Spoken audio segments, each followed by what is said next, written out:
তোমালোক সকলোকে পুনৰবাৰ মোৰ ইউটিউব চেনেলটোলৈ স্বাগতম জনাইছোঁ। আজি আৰম্ভ কৰিম ৪ৰ্থ শ্ৰেণীৰ আমাৰ গণিতৰ পাঠ নং ১ত থকা সংখ্যা নামৰ যোনটো পাঠ আছিল সেইটো আলোচনা কৰিম। যদি মোৰ ভিডিঅ'বোৰ ভাল লাগে লাইক কৰিব, শ্বেয়াৰ কৰিব, কমেণ্ট কৰিব আৰু ছাবস্ক্ৰাইব কৰি থ'ব। গতিকে দেৰি নকৰি বলক ভিডিঅ'টো ষ্টাৰ্ট কৰোঁ। প্ৰথমতে এতিয়া আছে পাঠ নং ১ সংখ্যা। আমি সংখ্যা মানে জানো নম্বৰ। দিয়া আছে বাপুকণৰ ফুল খেতি। আমি এতিয়া ইয়াত পাঠ নং ১ত পাম বাপুকণৰ ফুল খেতিৰ বিষয়ে। যে বাপুকণে প্ৰতি বুধবাৰে নিজৰ খেতিৰ ফুলবোৰ বজাৰলৈ নি বিক্ৰী কৰে। সৰু খৰাহীবোৰত 10 পাহকৈ আৰু ডাঙৰ খৰাহীবোৰত 100 পাহকৈ ফুল থয়। অৱশিষ্ট ফুলবোৰ থালত থয়। আহাচোন বাপুকণে সজাই থোৱা খৰাহী আৰু থালৰ ফুলবোৰ গণনা কৰি সংখ্যাৰে আৰু আখৰেৰে লিখোঁ। এতিয়া আমি কি কৈছে, সৰু খৰাহীত কিমানকৈ থয়? এটা সৰু খৰাহীত 10 পাহকৈ থয় আৰু এটা ডাঙৰ খৰাহীত কিমানকৈ থয়? 100 পাহকৈ থয়। আৰু অৱশিষ্ট ফুলবোৰ কিহত থয়? থালত থয়। এতিয়া ইয়াত দিছে, আমাক এটা ইয়াত কৰিবলৈ দিছে। ইয়াত ডাঙৰ খৰাহীবোৰত কিমানকৈ আছে বুলি কৈছিলে?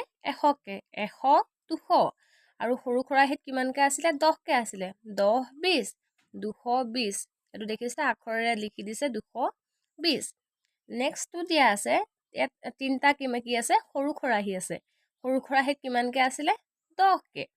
10, 20, 30 আৰু অৱশিষ্ট যোনখিনি ফুল আছিল তাত কিহত থয়? সেইখন থালত থয়। তাত কিমান পাহ আছে বাৰু? 1, 2, 3, 4, 5। এতিয়া কিমান হ'ব? 30, ইফালে 5 মানে 3, 10, 5, 35। এইটো দেখিছা 3, 10, 5, 35। অলপমান মহাৰতেনে বাৰু আখৰখিনি খেলি মেলি হ'ল। তোমালোকক মুখেৰে গৈছোঁ, লিখি যাবা। 35 এইটো লিখি ল'বা আখৰেৰে। নেক্সটটো ডাঙৰ খৰাহী কেইটা আছে? 6টা আছে। 1, 2, 3, 4, 5, 6। ডাঙৰ খৰাহীত 100 100কৈ আছিল। 100, 200, 300, 400, 500, 600। তাৰপিছত দি আছে 1, 2, 3, 4। এয়া দেখিছা সংখ্যাৰে লিখিছোঁ 604 আৰু আখৰেৰেও লিখিছোঁ 604। নেক্সট দিছে 100, 200, 300, 400, 500, 600, 700, 800, 900। 900 ইয়াত সৰু খৰাহীটোত কিমান আছিলে? 10। গতিকে 910 আৰু 1, 2, 3, 910, 11, 12, 13। 913 এয়া সংখ্যাৰে লিখিছোঁ আৰু আখৰেৰেও লিখিছোঁ এয়া 913। নেক্সট দিছে, চিন্তা কৰি লিখিবলৈ দিছে 520 পাহ ফুল থ'বলৈ কেইটা খৰাহী লাগিব? 520 ডাঙৰ খৰাহী কিমান লাগিব? সৰু খৰাহী কিমান লাগিব লিখিব লাগে।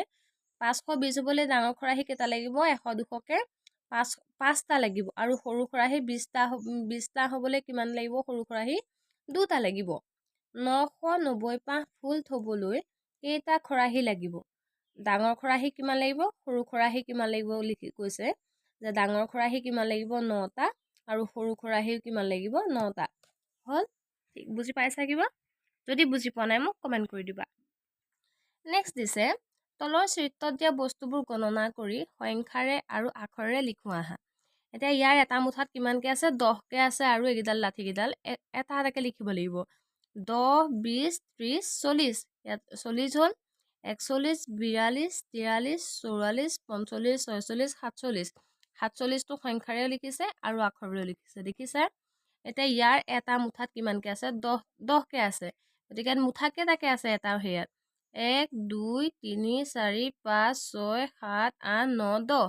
10 ইয়াত মানে 10 10 গুণ 100। ইয়াত এইটো 100কৈ ক'ব লাগিব। 100, 200, 300, 400, 500, 600। 600 কিমান আছে? 1। এডাল লাঠি আছে। গতিকে 601 এইটো এনেকৈ লিখি দিবা। নেক্সট এইটো ইয়াত 100 100কৈ গণনা কৰিবলৈ কৈছে। 100, 200, 300, 400, 500, 600, 700। 700 কিমান আছে? 10, 20, 21, 22, 23, 24। হ'ল? এতিয়া কিমান হ'ব? 100, 200, 300, 400, 500, 600, 700, 24 হ'ব। এইখিনি তেনেকৈ লিখিবা। এনেকৈ লিখি দিবা 724 আৰু আখৰেও লিখি দিবা 724। ইয়াত কিমান আছে? 100, 200, 300, 400, 500। 500 কিমান আছে? 10, 20, 30, 40, 50। 550 এইখিনি সংখ্যাৰে লিখিব লাগিব আৰু এইখিনিত আখৰেৰে লিখি ল'ব লাগিব। ইয়াত দেখিলা 550 550। ইয়াত দিছে শিক্ষকলৈ নিৰ্দেশনা দিছে যে শিক্ষাৰ্থীক 10 মানে এটা মুঠাত 10 আৰু এনেকুৱা মুঠাত 100 বুলি ব্যৱহাৰ কৰিবলৈ কৈছে। ইয়াত মই তোমালোকক কৈ আহিছোঁ এইকেইটা 10ৰ মুঠা আৰু এইকেইটা 100ৰ মুঠা। ইয়াত মানে 10টা আছে, এটা মুঠাত 10 10কে আছে, সেইটো কাৰণে এইটো 100কে ধৰিবলৈ কৈছে। বুজি পালা? নেক্সট কি দিছে যে বুধবাৰে বাপুকণে বাগিচাৰ পৰা ফুলবোৰ সংগ্ৰহ কৰি দেখিলে যে ফুলবোৰ থবলৈ 10টা ডাঙৰ খৰাহীৰ প্ৰয়োজন হ'ল। বাপুকণে সেইদিনা কেইপাহ ফুল সংগ্ৰহ কৰিলে চাওঁ আহা। কিমান ফুল কৰিলে? কিমানটা ডাঙৰ খৰাহী আছে বাৰু? 100 200 300 400 500 600 700 800 900 1000। এতিয়া ইয়াত বাপুকণে সেইদিনা কিমান কেইপাহ ফুল সংগ্ৰহ কৰিলে? ইয়াত 1000 লিখিছে। 1000 হৈছে 999 ঠিক পিছৰ সংখ্যাটো। ইয়াত জানি লওঁ আহা 4টা অংকৰে গঠিত আটাইতকৈ সৰু সংখ্যা হৈছে 1000। হৈছে? এতিয়া ইয়াত দিছে দৈনন্দিন জীৱনত 1000ৰ ব্যৱহাৰ। এইটোৰ মূল্য কিমান?